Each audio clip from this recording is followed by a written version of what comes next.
জানিয়ে দিব হাতে থাকা সর্বশেষ আপডেট বাংলা সংবাদ। প্রথমেই সংবাদ শিরোনাম। ৫ আগস্টের মতো রাস্তায় নামতে হবে বলেছেন মির্জা ফখরুল। এরপর জানিয়ে দিব আওয়ামী লীগের আর ফেরার সুযোগ নেই বলেছেন রাশেদ প্রধান। এদিকে বাংলাদেশ থেকে ভারত বস্তা বস্তা টাকা লুট করেছে বলেছেন দুদু। এরপর জানিয়ে দিব অন্তর্বর্তী সরকার আওয়ামী সরকারের পুনরাবৃত্তি করবে না প্রত্যাশা রিজভীর। আরও জানিয়ে দিব আসুন সব বিভেদ ভুলে ঐক্যবদ্ধ হয়ে বাংলাদেশকে গড়ে তুলি বলেছেন মির্জা ফখরুল। সর্বশেষ জানিয়ে দিব বাংলাদেশ সাম্প্রদায়িক সম্প্রীতির উজ্জ্বল দৃষ্টান্ত বলেছেন প্রিন্স। এতক্ষণ শুনছিলেন সংবাদ শিরোনাম, এবারে বিস্তারিত। তবে অনুরোধ থাকবে ভিডিওটিতে একটি লাইক করবেন এবং কমেন্ট করে জানিয়ে দিবেন কোন জেলা থেকে আপনি আমাদের এই ভিডিওটি দেখছেন। ৫ আগস্টের মতো রাস্তায় নামতে হবে বলেছেন মির্জা ফখরুল। ভোটাধিকার আদায়ে ৫ আগস্টের মতো রাস্তায় নামার আহ্বান জানিয়েছেন বিএনপির মহাসচিব মির্জা ফখরুল ইসলাম আলমগীর। সোমবার ২৩ ডিসেম্বর ঠাকুরগাঁওয়ের শিবগঞ্জ ডিগ্রি কলেজ মাঠে এক জনসভায় একথা বলেন তিনি। মির্জা ফখরুল বলেন, নির্বাচনের মাধ্যমে জনগণের ক্ষমতা প্রতিষ্ঠা করতে চাই। দেশের জন্য প্রয়োজনে আরেকটা লড়াই হবে। ভোটের অধিকার আদায়ে ৫ আগস্টের মতো আবারও ঐক্যবদ্ধ হয়ে রাস্তায় নামতে হবে। তিনি বলেন, ১৫ বছর ধরে বিএনপির ওপর হামলা মামলা ও নির্যাতন চালানো হয়েছে। বিএনপির ত্যাগ নির্যাতন এড়িয়ে যাওয়ার সুযোগ নেই। বিএনপি লড়াই করছে বলেই ছাত্ররা ফ্যাসিবাদী সরকারের পতন ঘটাতে পেরেছে। তিনি আরও বলেন, শেখ হাসিনা এখন ভারতে বসে ষড়যন্ত্র করছে। ছাত্র জনতার আন্দোলনকে উগ্রবাদীদের বিদ্রোহ বলে অপপ্রচার করছে, কিন্তু তা ছিল জনগণের বিদ্রোহ। এ সময় দায়িত্বশীল ব্যক্তিদের উত্তেজনাপূর্ণ ও বিভ্রান্তিকর বক্তব্য দেওয়া থেকে বিরত থাকার আহ্বান জানান তিনি। আওয়ামী লীগের আর ফেরার সুযোগ নেই বলেছেন রাশেদ প্রধান।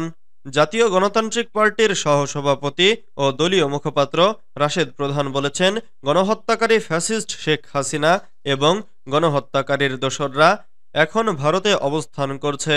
ভারত সরকার তাদের আশ্রয় প্রশ্রয় দিয়েছে। পতিত আওয়ামী লীগের এখন আর বাংলার জমিনে ফিরে আসার সুযোগ নেই, অপরাজনীতি করারও সুযোগ নেই। তাই আওয়ামী লীগের উচিত হিন্দুস্থানের এক খণ্ডে মুজিবল্যান্ড বানিয়ে বসবাস করা। সোমবার ২৩ ডিসেম্বর বিকেলে রাজধানীর পল্টনের শফিউল আলম প্রধান মিলনায়তনে এক যোগদান অনুষ্ঠানে তিনি কথা বলেন। রাশেদ প্রধান বলেন, শেখ পরিবারের রক্তে মিশে আছে দুর্নীতি। শেখ মুজিব থেকে শুরু করে হালের টিউলিপ সিদ্দিক একই দোষে দুষ্ট। কথাবার্তা পরিষ্কার, আওয়ামী ষড়যন্ত্রের দিন শেষ। বাংলাদেশে আর কোনোদিন ভারতীয় আগ্রাসন এবং আওয়ামী অপরাজনীতি মেনে নেওয়া হবে না। অন্তর্বর্তী সরকারের উদ্দেশ্যে তিনি বলেন, অবশেষে পিলখানা হত্যাকাণ্ডের তদন্তে কমিশন গঠন করা হয়েছে। দ্রুততম সময়ের মধ্যে শাপলা চত্বর এবং লগিবৈঠা গণহত্যার তদন্তেও কমিশন গঠন করুন। সাগাররুনি হত্যার সুষ্ঠু বিচারের ব্যবস্থা করুন। আন্তর্জাতিকভাবে চাপ প্রয়োগ করে শেখ হাসিনা এবং গণহত্যাকারীর দোসরদের দেশে ফিরিয়ে নিয়ে আসার ব্যবস্থা করুন। শেখ হাসিনার বিচার দেখার জন্য দেশের মানুষ অধীর আগ্রহে অপেক্ষা করছে। বাংলাদেশ থেকে ভারত বস্তা বস্তা টাকা লুট করেছে বলেছেন দুদু। ভারত বিগত ৫৩ বছরে আমাদের বন্ধুত্ব কৃতজ্ঞতাকে তাদের স্বার্থে ব্যবহার করার চেষ্টা করেছে বলে মন্তব্য করেছেন বিএনপি ভাইস চেয়ারম্যান শামসুজ্জামান দুদু। তিনি বলেছেন, মুক্তিযুদ্ধে জয়লাভ করার পরে তাদের সেনাবাহিনী এবং তাদের জনগণ নব্য বাংলাদেশে কিভাবে লুটপাট করেছিল। বাংলাদেশ ব্যাংক থেকে নির্বিচারে যেমন শেখ হাসিনা লুটপাট করেছে, ঠিক তেমনি সেই সময় ভারতও বস্তা বস্তা টাকা লুট করেছে। তিনি বলেন, সেই সময় সদ্য স্বাধীন বাংলাদেশ পাকিস্তানিদের কাছ থেকে যে অস্ত্র পেয়েছিল, সেই অস্ত্রগুলো তারা ট্রাকে ট্রাকে ভরে ভারতে নিয়ে গিয়েছিল। সেই সময় রাশিয়ান কয়েকটি SLR ছাড়া বাংলাদেশের আর কোনো অস্ত্র পাওয়া যায়নি।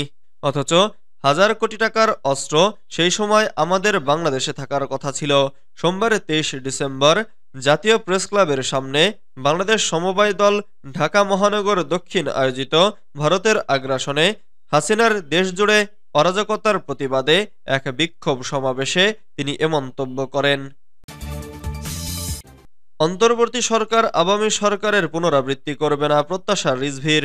বিএনপির সিনিয়র যুগ্ম মহাসচিব রুহুল কবির রিজভী বলেছেন, অন্তর্বর্তী সরকারের কাছে দেশবাসীর অনেক প্রত্যাশা। আমরা প্রত্যাশা করি এ সরকার আগামী সরকারের পুনরাবৃত্তি করবে না। এ সরকার মানুষের কাছে আরও বেশি প্রসারিত হতো যদি দ্রুত একটি অবাধ ও সুষ্ঠু নির্বাচনের ব্যবস্থা করত। সরকারের কেউ কেউ বলছেন, এত তাড়া কিসের? সোমবার 23 ডিসেম্বর দুপুরে নয়াপল্টনে বিএনপির কেন্দ্রীয় কার্যালয়ের নিচতলায় জাতীয়তাবাদী মুক্তিযোদ্ধা দল আয়োজিত বিএনপি চেয়ারপারসন খালেদা জিয়ার সুস্থতা কামনায় দোয়া মাহফিলে প্রধান অতিথির বক্তব্যে তিনি এসব কথা বলেন। তিনি বলেন, আওয়ামী লীগ তো 15 বছর জনগণকে ভোটাধিকার থেকে বঞ্চিত রেখেছে, কেড়ে নিয়েছিল মানুষের অধিকার। শেখ হাসিনার আমলে নির্বাচনের দরকার ছিল না।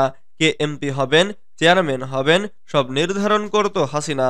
নমিনেশন পেলেই পাশ, আর পাশ করলেই করা যেত লুটপাট ও দখলবাজি। এরপর শুরু হতো মারামারি, খুনাখুনি। শেখ হাসিনার একক সিদ্ধান্তেই মানব পাচারকারী, স্বর্ণ চোরাকারবারি এবং ডাকাতো এমপি হয়েছেন। রুহুল কবির রিজভী বলেন, নিউ ইয়র্কে যেখানে ডোনাল্ড ট্রাম্পের মতো ধনী ব্যক্তিরা বসবাস করেন, সেখানেও আওয়ামী লুটেরাদের প্লট ফ্ল্যাট রয়েছে। চাঁদপুরে মাঠের পর মাঠ দখল করেছে দীপুমণি। তারা জানত এসব অপকর্মের বিচার নেই। আসন সব বিভেদ ভুলে ঐক্যবদ্ধ হয়ে বাংলাদেশকে গড়ে তুলি বলেছেন মির্জা ফখরুল। এখন কেউ যেন দেশকে বিভক্ত করতে না পারে সে ব্যাপারে সবাইকে ঐক্যবদ্ধ থাকার আহ্বান জানিয়েছেন বিএনপির মহাসচিব মির্জা ফখরুল ইসলাম আলমগীর। তিনি বলেছেন, আমরা একটা সুযোগ পেয়েছি, সেজন্য আমি সরকারি কর্মকর্তা, পুলিশ, সেনাবাহিনী সহ সব বাহিনীকে অনুরোধ করতে চাই, আসুন এই সুযোগ আমরা কাজে লাগাই। আবার আমরা বাংলাদেশকে সমস্ত বিভেদ ভুলে ঐক্যবদ্ধ হয়ে গড়ে তুলি। আজ সোমবার বিকেলে ঠাকুরগাঁও সদর উপজেলার শিবগঞ্জ ডিগ্রি কলেজ মাঠে এক জনসভায় প্রধান অতিথির বক্তব্যে এসব কথা বলেন তিনি। মির্জা ফখরুল বলেন, জনগণকে বোকা বানিয়ে 3টা নির্বাচন করে জোর করে ক্ষমতায় ছিলেন শেখ হাসিনা। তিনি ভেবেছিলেন কোনোদিন ক্ষমতা থেকে যাবেন না, কিন্তু দেখেন কিভাবে মাত্র কয়েক মাসের মধ্যে পরিবারের সবাইকে নিয়ে হাসিনাকে পালিয়ে যেতে হয়েছে। সেই নেত্রী বলেছিলেন, আমি পালাই না, আমি ভয় পাই না, আমি মুজিবের বেটি, আমি পালাই না। বিএনপির মহাসচিব বলেন, দেশ ছেড়ে ওপারে পালিয়ে গিয়ে হাসিনা ওখান থেকে ষড়যন্ত্র করছেন, চক্রান্ত করছেন, একটা মিথ্যা প্রচারণা চালাচ্ছেন। এখানে নাকি আমাদের হিন্দু ভাইদের ওপর অত্যাচার করা হচ্ছে। আমরা খুব শান্তিপ্রিয় মানুষ, আমরা সব সময় হিন্দু, বৌদ্ধ, খ্রিস্টান, মুসলমান একসঙ্গে বসবাস করি। বাংলাদেশ সাম্প্রদায়িক সম্প্রীতির উজ্জ্বল দৃষ্টান্ত বলেছেন প্রিন্স। বাংলাদেশ সাম্প্রদায়িক সম্প্রীতির উজ্জ্বল দৃষ্টান্ত উল্লেখ করে বিএনপির যুগ্ম মহাসচিব সৈয়দ ইমরান সালেহ প্রিন্স বলেন, এই সম্প্রীতি নিয়ে কোনো দেশ বা মহলকে খেলতে দেয়া হবে না। বড়দিনের উৎসবে কেউ ষড়যন্ত্র করতে আসলে তাদের সমুচিত জবাব দেয়া হবে। সোমবার 23 ডিসেম্বর খ্রিস্টান সম্প্রদায়ের ধর্মীয় উৎসব বড়দিন উদযাপনের প্রস্তুতি ও নিরাপত্তা নিয়ে এক আলোচনা সভায় তিনি এসব কথা বলেন। ময়মনসিংহের ধোবাউড়া ট্রাইবাল ওয়েলফেয়ার অ্যাসোসিয়েশন এবং মিশন ও গির্জা প্রধান এবং উপজেলা ইউনিয়ন বিএনপি ও অঙ্গ সহযোগী সংগঠনের নেতাদের সঙ্গে প্রিন্স পৃথক পৃথকভাবে মতবিনিময় করেন। বিকেলে তিনি ঘোষগাঁও ইউনিয়নের ভালুকাপাড়া সেন্ট তেরেজাস মিশনে বড়দিনের শুভেচ্ছা বিনিময় করেন। সৈয়দ ইমরান সালেহ প্রিন্স বলেন, সাম্প্রদায়িক সম্প্রীতি বিনষ্টে যে কোনো ষড়যন্ত্র সবাই ঐক্যবদ্ধ থেকে মোকাবেলা করা হবে। 5 আগস্টের পর দেশের স্থিতিশীলতা নষ্ট করতে স্বার্থান্বেষী মহল দেশ বিদেশ থেকে উস্কানিমূলক তৎপরতা চালাচ্ছে। তিনি বলেন, শহীদ জিয়ার বাংলাদেশি জাতীয়তাবাদ একটি অন্তর্ভুক্তিমূলক সার্বজনীন মতবাদ। বাংলাদেশি জাতীয়তাবাদে ধর্মবর্ণ গোত্র নির্বিশেষে সবার সম অধিকারকে স্বীকৃতি দিয়েছেন শহীদ জিয়া।